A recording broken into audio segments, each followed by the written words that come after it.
scrolling. One thing that's kind of interesting is you can see that this person has had oral contrast.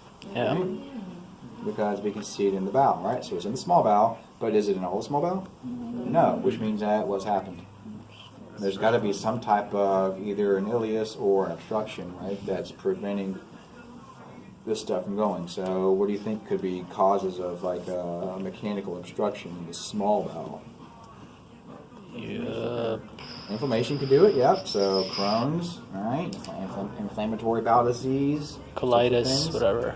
Yeah. Could be ulcerative colitis, most likely Crohn's, but yeah, could be that. Yeah. So it could be volvulus. Most likely that's large bowel, but but you can get closed loop obstructions in the small bowel as a result of scarring from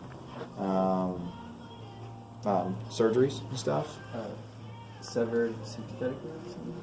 Okay, so agangliosis or a functional ileus where we just have like it's just not adynamic ileus where it's just not moving. Maybe a congenital, like has to do with Congenital motility. agangliosis of the colon, so also called Hirschsprung's disease, right? And so it could be that, but this is small bowel, not large bowel. So large bowel still looks pretty good. Yeah. All right. So what's going to happen?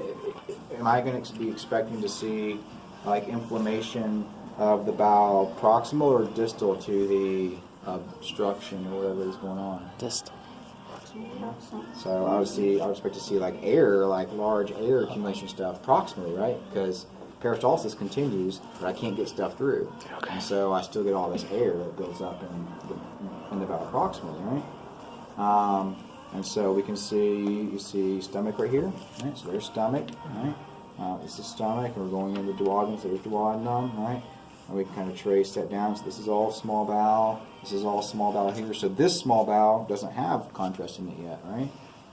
So somewhere between here and then most distal, probably ileum, there's an obstruction. You can kind of catch it in here. Yeah. See it? No bueno. We got bowel outside of abdominal wall. Hernia. Got hernia. Right? Herniation is also one of the primary causes of small bowel obstruction, right? So we got a hernia, right? What type of hernia would this be? Umbilical. No. No? Does it have to be? Inguinal? Right? No, because I'm well above. Oh, what's the other one? The one on top. Yeah. So it can be one of two things, either because of a post-surgical scar.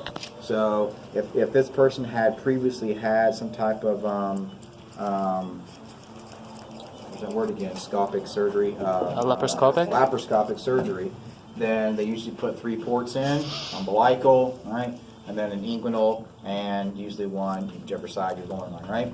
And so if he had, one of the ports over here, and it just didn't, scar over very well, whatever, it could potentiate a hernia later down the road, or it could be a congenital anatomic defect, or just as a result of normal anatomy in that semilunar line, right? Called a semilunar or spigelian hernia. Right? So that's probably a spigelian hernia. Spigelian. Yeah.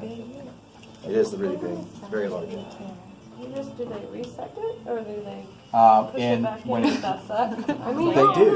They do push it back. I mean, if you look at it, look at this. This guy has, you can see like how big. His skin's all like poking out over here and everything, right? So, they literally do just poke it back in, right? But it's not going to hold it because you can see how large it is. It's not going to hold, and so they'll have to go in and mesh it. So they'll do laparoscopic, and they'll basically pull it all back in, and then they mesh over all that from the inside. Is that at the linea? Aspera, linea semilunaris. Yeah. Is that where it is? Yep. Okay. Yep. It's also and below the arcuate line. Linea semilunaris below the arcuate line, called the spigelian. Did you see a large mass? Yeah. Yeah. You have a mass protruding, and